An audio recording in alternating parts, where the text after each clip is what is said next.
acara sosialisasi budaya positif oleh calon guru penggerak Kabupaten Merangin Angkatan kelima di SMP Negeri 16 Merangin pada hari Jumat tanggal 16 September 2022 siap dimulai. 1. Pembukaan. Marilah kita buka acara ini dengan bacaan hak basmalah bersama-sama. 2. Menyanyikan lagu Indonesia Raya. Hadirin dipersilakan berdiri.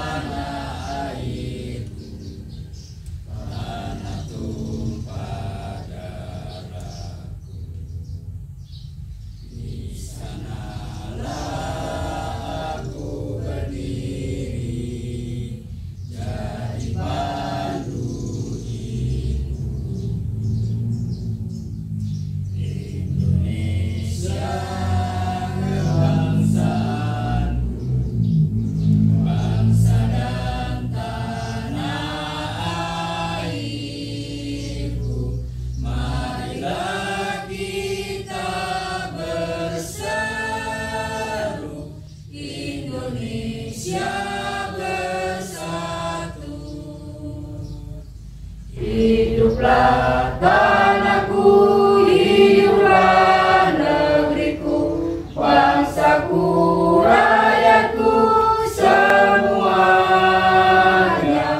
Bangunlah jiwanya, bangunlah badannya untuk Indonesia Raya.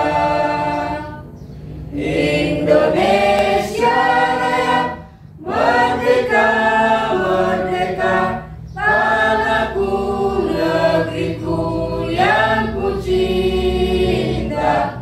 Indonesia Raya, merdeka, merdeka, hiduplah Indonesia Raya. Indonesia Raya, merdeka, merdeka, tanahku, negeriku yang ku cinta.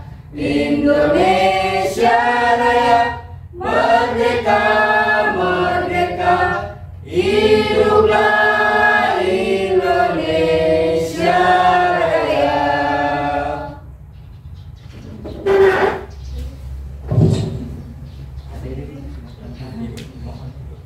Hadirin dimohon duduk kembali.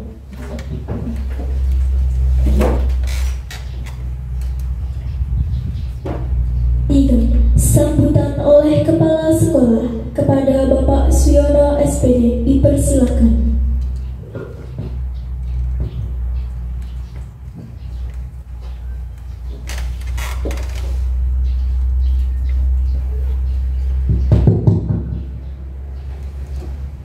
A'udzubillahiminasyaitonirrajim. Bismillahirrahmanirrahim.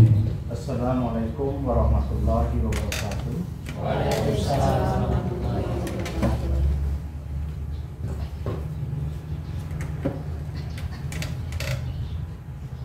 A'udzubillahiminasyaitonirrajim. Bismillahirrahmanirrahim. Alhamdulillahirabbil alamin. Asyhadu an la ilaha illallah wahdahu la syarikalah wa asyhadu anna Muhammadan abduhu wa rasuluhu la nabiyya ba'da. Allahumma shalli ala sayyidina Muhammad wa ala ali sayyidina Muhammad. Amma ba'du.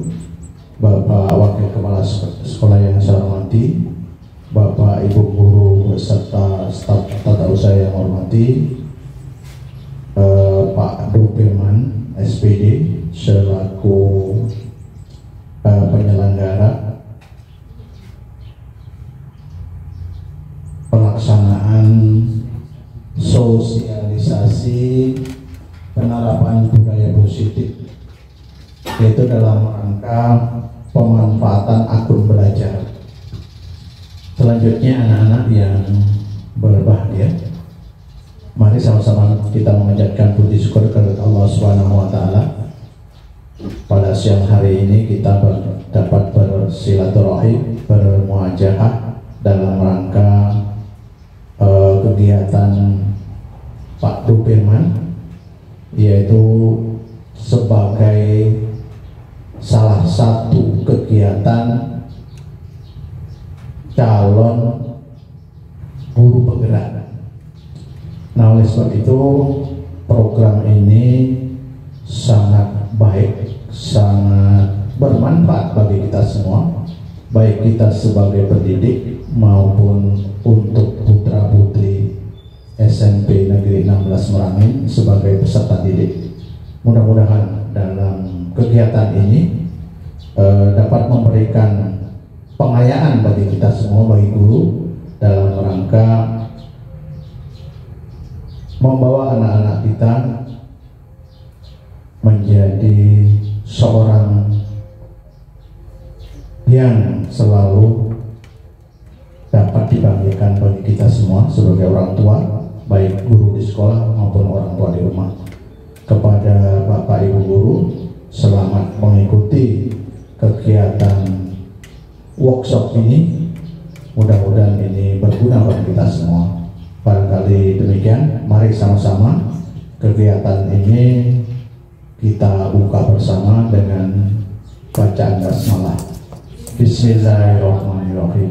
Selanjutnya kepada Bapak Ibu guru, selamat mengikuti kegiatan ini. Mudah-mudahan ini menjadi bekal bagi kita, menambah wawasan kita dalam kegiatan proses belajar mengajar di dalam kelas. Selanjutnya kepada Pak Doberman selaku penanggung jawab kegiatan untuk dapat melaksanakan kegiatan ini dengan baik. Untuk itu langsung saja, mengingat waktu juga sudah siang, kami silakan Pak Doberman untuk dapat melaksanakan kegiatan ini. Demikian pembukaan ini. Terima kasih. Assalamualaikum warahmatullahi wabarakatuh.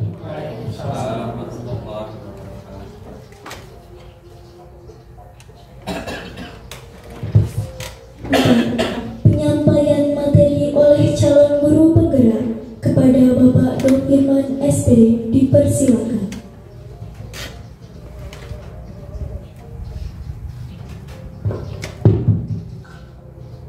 Assalamualaikum warahmatullahi wabarakatuh.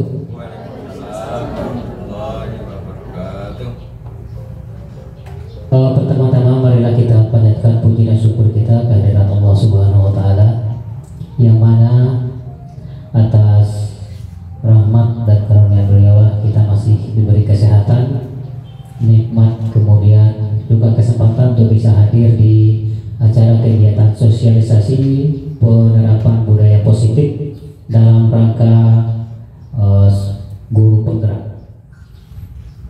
Yang saya hormati Bapak Kepala Sekolah SMP Negeri 16 Merangin, yang saya hormati Bapak Ibu Wakil Kepala Sekolah beserta teman sejawat semuanya. Pertama saya ingin menyampaikan bahwa hari ini saya mengumpulkan Bapak dan Ibu, yaitu dalam rangka mensosialisasikan apa yang telah saya dapat. Bukan berarti di sini saya menggurui, saya hanya menyampaikan apa yang telah saya dapat di pendidikan calon guru penggerak. Di dalam sosialisasi ini, di dalam pendidikan guru penggerak itu sangat banyak sekali ilmu yang kita dapat ya untuk diterapkan di lingkungan sekolah kita. Nah, di sini saya hanya mengambil 3 poin di dalam budaya positif di sekolah, yaitu disiplin positif, kemudian keyakinan kelas, dan yang terakhir nanti adalah segitiga restitusi. Nah, kalau yang kita jelaskan semuanya satu modul, yaitu modul 1 itu sampai 1.4. Nah, itu mungkin akan membutuhkan beberapa kali pertemuan. Kita langsung saja. Tapi sebelumnya saya ucapkan terima kasih kepada Bapak Kepala Sekolah sudah memberikan kesempatan kepada saya untuk menyampaikan sosialisasi ini. Baiklah, di sini di dalam yang pertama ya yang akan kita bahas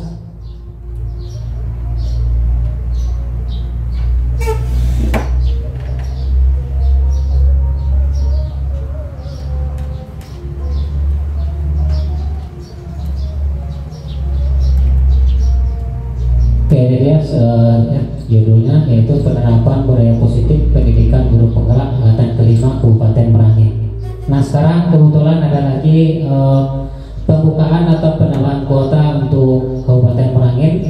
Dipersilakan kepada Bapak Ibu untuk mengikutinya ya, karena banyak sekali ilmu yang akan kita dapat di kegiatan ini.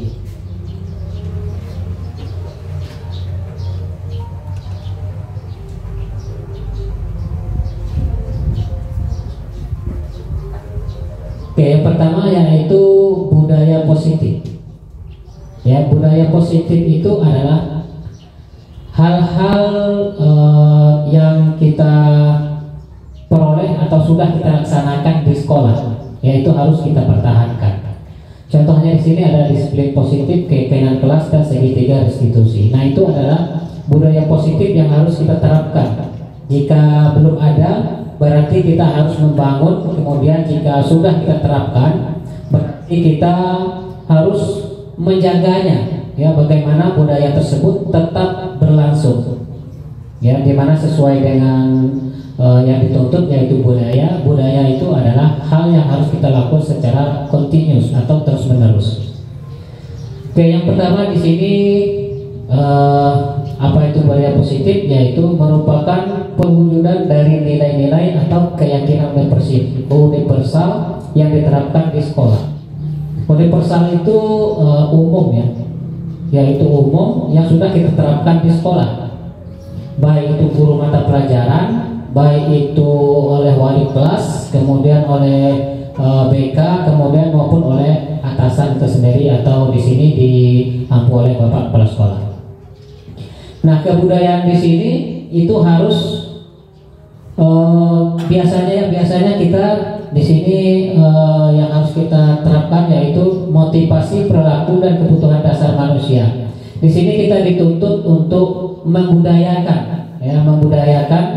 Kenapa siswa kita itu ada yang istilahnya ada yang nakal ya, berarti perilakunya sudah di atas rata-rata yang lain. Nah, di situ kita harus menganalisis apa penyebabnya. Nah, ini yang harus kita budayakan di lingkungan sekolah kita. Nah, bagaimana caranya? Di sini kita melihat di sini ada beberapa pertanyaan. Mengapa murid banyak yang nakal? Kemudian mengapa murid tidak disiplin? Kemudian kenapa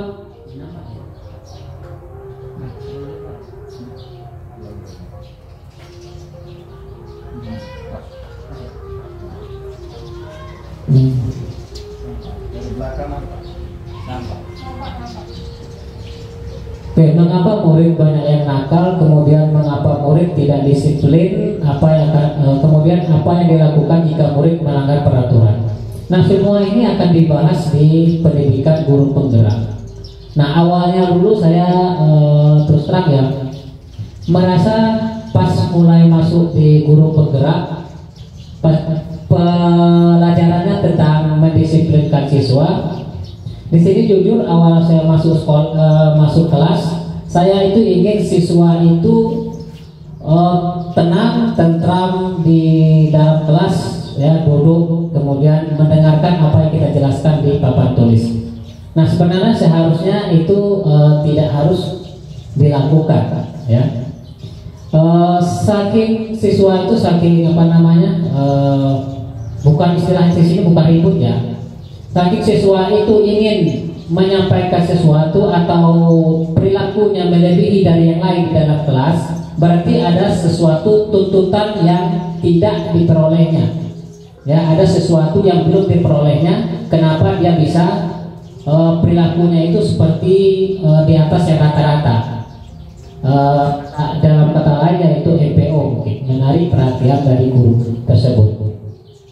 Nah, kemudian apa itu kebutuhannya? Itu ada 5, yaitu yang pertama bertahan hidup, kemudian merasa diterima, kemudian kebebasan, kesenangan, dan penguasaan. Nah, itu 5 dasar yang harus diterima oleh murid. Ya, bertahan hidup.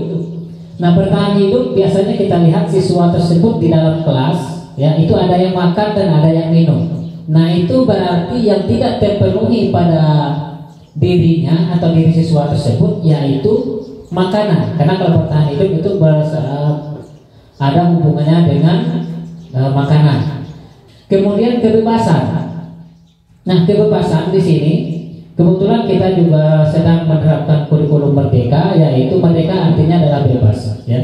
Bebas dari artian bukan berarti siswa tersebut bebas melakukan apapun.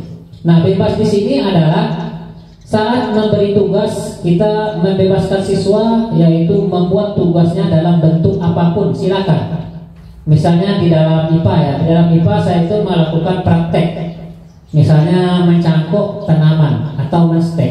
Nah, di sini saya membebaskan siswa itu memberi tugas atau laporan yang harus dikumpulkan atau proyek yang harus dikumpulkan kepada saya, itu saya bebaskan. Yang pertama boleh divideokan sambil dijelaskan langkah kerjanya, ya, sambil langkah kerja dijelaskan di dalam video sampai tahap akhirnya. Nah, kemudian bisa juga kita buat dalam bentuk ketikan atau laporan tulis tangan, tergantung minat dan bakat dari siswa kita itu. Minatnya apa? Misalnya minatnya memang hobi edit video misalnya, ya udah kita serahkan dia untuk membuat video, silakan diedit sebagus-bagusnya. Kemudian apabila dia memang hobinya bercerita, mengarang, ya silakan suruh dia menulis laporan tersebut. Kemudian hobinya misalnya memang bisa menggambar, nah boleh silakan digambar, menyangkokkan bisa digambar, gambarkan orangnya, gambarkan tanamannya, kemudian kasih keterangannya. Nah, itu yang disebut dengan kebebasan. Sehingga siswa kita yang hobi membuat video tadi merasa tidak terpaksa membuat laporan karena disuruh menulis, karena dia tidak hobi menulis. Kemudian siswa yang hobi menggambar tadi disuruh edit video, dia tidak bisa karena tidak hobi. Nah, maka hasil karyanya yang membuat video tadi tidak bagus. Ya, kenapa? Karena dia merasa terpaksa, hobinya menggambar. Nah, maka dari itu kita berikan kebebasan kepada siswa kita untuk membuat apa sesuai dengan bakat dan minat pada dirinya masing-masing. Nah, makanya nanti kita ada pelajaran yaitu menggali minat siswa. Kemudian kesenangannya bersama dengan kebebasan tadi. Carilah kesenangan apa? Misalnya kita ingin mengelompokkan siswa, misalnya kita ingin diskusi atau membuat tugas, kelompokkanlah siswa tersebut berdasarkan kesenangannya. Misalnya ini sama-sama menari, senang menari, nah kelompokkan. Senang-senang melukis, kelompokkan lagi dengan sama-sama senang melukis. Nah, sehingga nanti di situ akan muncul ide-ide dari beberapa orang tadi. Ya, muncul ide-ide dari beberapa orang tadi, satu kelompok 4. Berarti, 4 ini kalau sama-sama hobi melukis, nanti akan banyak ide-ide yang timbul. Nah, ini sama-sama hobi menari misalnya. Nah, kelompokkan. Nah, sehingga tugas yang kita kasih tadi akan lebih optimal dikumpulkan oleh siswa. Kemudian penguasaan atau kompeten. Nah, ini mencakup dengan materi yang diberikan oleh guru tersebut. Jika berkompeten dengan yang diajarkan, berarti dia sudah paham apa yang diajarkan. Kemudian juga mengerti nanti seandainya apa yang ditanyakan oleh siswa dan bisa menjawab. Oke, itu adalah yang 5 kebutuhan dasar yang harus dipenuhi. Ya, kemudian di sini ada posisi kontrol institusi oleh seorang guru. Ya, itu ada 5 posisi kontrol kita. Ini khusus untuk guru. Yang pertama yaitu penghukum, yang kedua yaitu pembuat merasa bersalah, kemudian yang ketiga adalah teman, yang keempat pemantau, dan kelima adalah manajer. Nah, ini adalah posisi kita sebagai guru di dalam menghadapi siswa kita sehari-hari. Ya, jadi kegiatan siswa yang kita hadapi sehari-hari itu banyak sekali tingkah lakunya, mulai A sampai Z. Nah, di sini kita bisa mengambil posisi kita seperti apa. Di sini yang disarankan yaitu boleh sebagai teman, kemudian boleh pemantau, dan boleh manajer. Sebagai penghukum dan pembuat merasa bersalah itu untuk saat ini tidak dibenarkan lagi. Kenapa? Karena itu bisa menurunkan stimulus atau menurunkan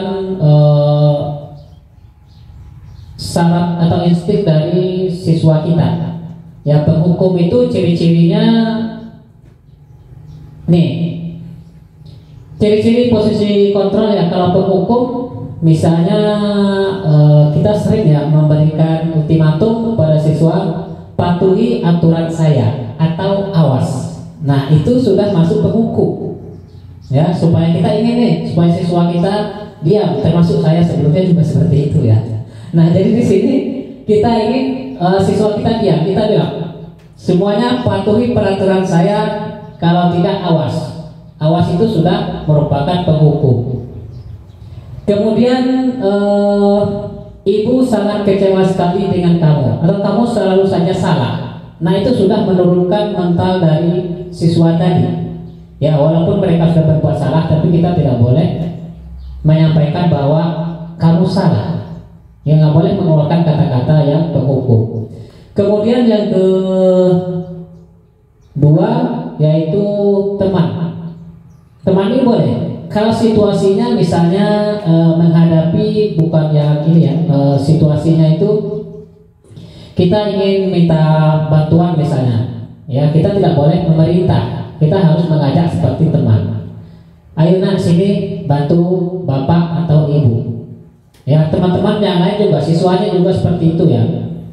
Jangan meminta itu seperti memerintah. Nah, kemudian pemantau. Oke, teman tadi itu ciri-cirinya adalah hubungannya antara di dalam pembicaraan itu istilahnya adalah manja, ya, memanjakan, ya, kata-katanya manja. Nah, kalau kata-katanya manja berarti itu adalah teman. Kemudian di sini pemantau. Pemantau kita hanya memantau yang telah dilakukan siswa, kemudian apakah sudah benar atau tidak. Nah, jika setelah dipantau, maka kita bisa tingkatkan lagi ke manajer. Nah, yang paling bagus di antara posisi kontrol ini adalah yaitu di posisi manajer. Ya, posisi manajer ini jika ada siswa yang bermasalah, ya kita panggil, kemudian kita tidak boleh mengeluarkan kata-kata yang penghukum tadi. Kemudian juga tidak boleh menanyakan kenapa, ya kenapa berbuat seperti itu. Ya, kalau di posisi manajer kita cukup, dan juga tidak boleh terlalu ditekankan bahwa dia itu bersalah, karena itu bisa membuat atau meningkatkan lagi emosinya yang ada di dalam tubuhnya. Nah, nanti di posisi manajer ini kita akan bahas di restitusi, ya, di restitusi. Nah, itu dia yang posisi kontrol tadi. Jadi yang di sini yang boleh kita terapkan yang di sekolah yaitu sebagai teman, kemudian pemantau dan manajer. Kalau bisa untuk yang penghukum dan satu penghukum dengan pembuat merasa bersalah. Kalau pembuat merasa bersalah itu contohnya gini, misalnya dia terlambat ya, kamu terlambat terus. Nah, itu sudah membuat dia sudah merasa bersalah karena dia sudah merasa terlambat terus. Nah, seharusnya kita panggil atau boleh ya ajak sebagai teman, ya kita panggil, kemudian kita rangkul, tanya baik-baik ya, dengan manja. Nah, kok kamu hari saya lihat datangnya jam 7 atau jam 8, ya. Nah, itu adalah posisinya sebagai teman. Kemudian ini seorang guru dengan memahami kebutuhan dasar manusia, teori kontrol dan teori motivasi, berusaha memposisikan dirinya pada posisi kontrol yang paling tinggi yaitu manajer. Nah, itu tadi ya, posisi manajer adalah posisi yang paling bagus untuk diterapkan di lingkungan sekolah kita. Kemudian ini dia segitiga restitusi. Segitiga restitusi ini yang sudah saya buat aksi nyatanya, yaitu video antara Lili dengan Afi kemarin.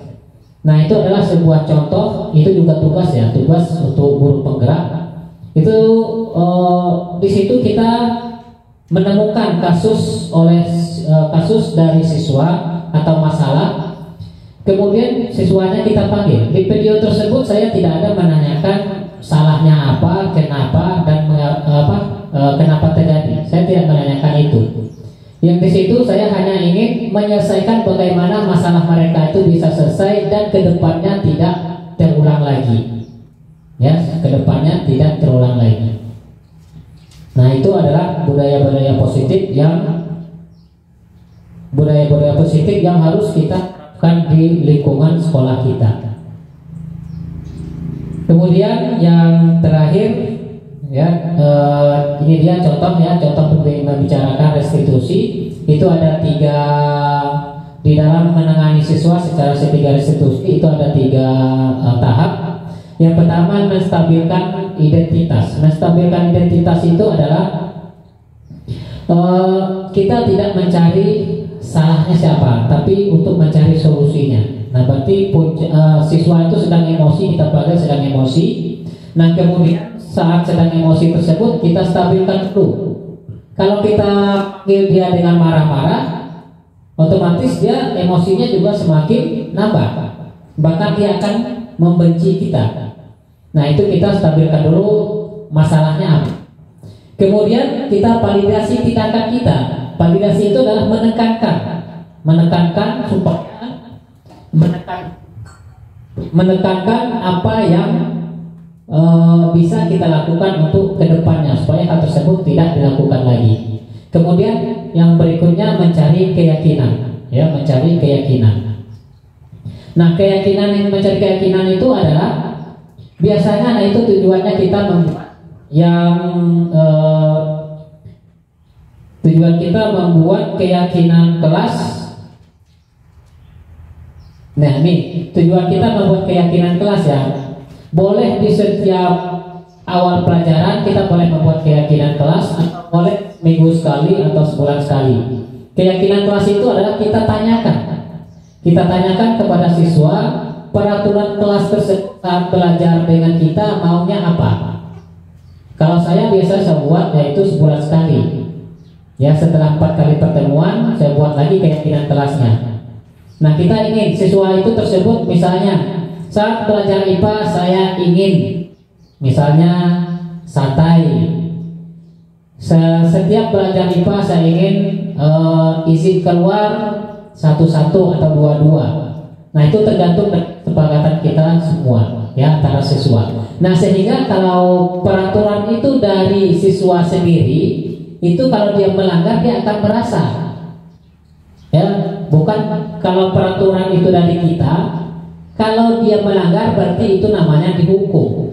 Nah, kalau dari dia, kalau peraturan dari dia sendiri dan melanggar dia sendiri, itu namanya adalah dia mendapat konsekuensi dari peraturan yang telah dia buat sendiri, yaitu konsekuensi dari peraturannya yang telah dibuat. Nah, kalau kita yang membuat, kita tidak boleh ribut. Nah, ternyata dia ribut, berarti itu adalah hukuman. Ya, kita tidak boleh memberi hukuman.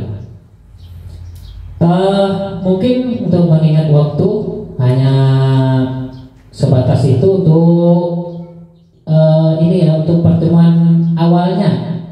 Di survei kemarin, di survei guru dan kepala sekolah, di situ dibuatkan bahwa di sekolah itu harus ada pertemuan rutin. Ya, nanti bisa kita gantian siapa sebagai pemateri di depannya, atau boleh juga bapak kelas sendiri. Nah, di situ kita bisa boleh sebulan sekali. Di situ ada seminggu sekali, sebulan sekali, dan 3 bulan sekali. Ya, enaknya mungkin sebulan sekali. Mungkin kita bahas untuk berikutnya. Mungkin hanya ini yang bisa saya sampaikan tentang budaya positif, ya, untuk di sekolah. Mungkin kalau ada yang mau ditanyakan, boleh dipersilakan. Kalau tidak ada, boleh bisa kita tutup. Oke, yang mau bertanya silakan. Oke, kalau tidak ada, kita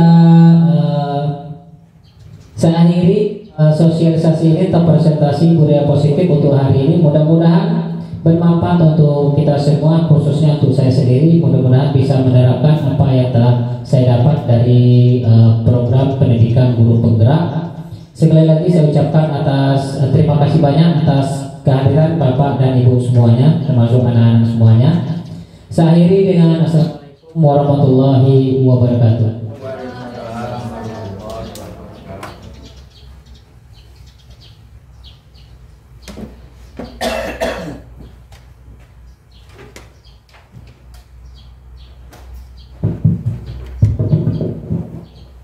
Lima, doa yang akan disampaikan oleh Bapak Abdul Arif SPD.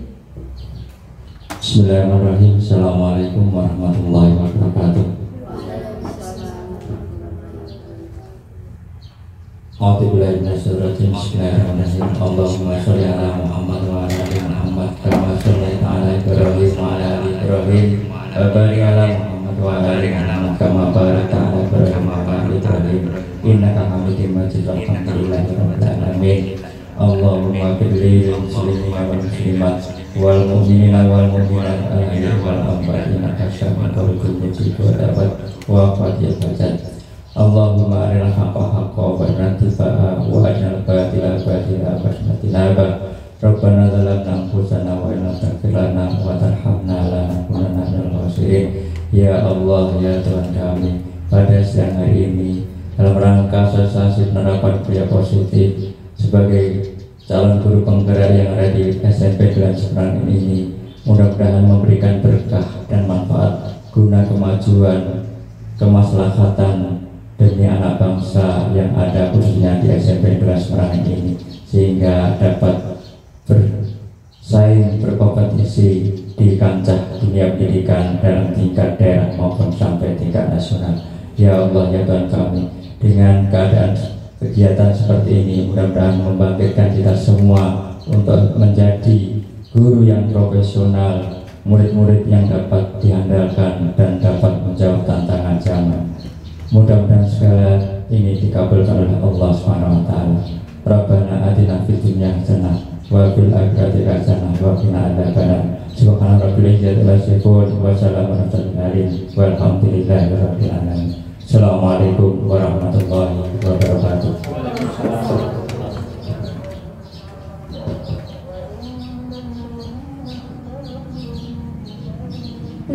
Penutup. Marilah kita tutup acara sosialisasi budaya positif oleh calon guru penggerak Kabupaten Merangin angkatan kelima di SMP Negeri 16 Merangin dengan bacaan hamdalah.